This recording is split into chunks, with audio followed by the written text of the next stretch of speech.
comprei o microfone baratinho na Shopee para poder estar melhorando um pouco aqui o áudio dos vídeos, né? Então eu comprei esse daí, K9. Ele tem entrada para telefone, né? E é isso, vou ver como é que funciona, porque eu ainda não usei, ele acabou de chegar e eu estou abrindo ele aí com vocês.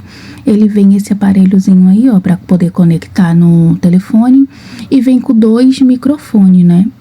Então ele é assim, ó. Tem esse aqui e tem esse outro aqui que é a mesma coisa.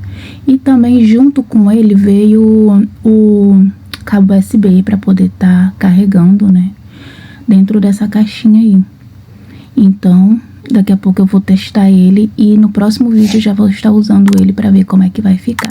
E é isso. Espero que tenham gostado. Beijo!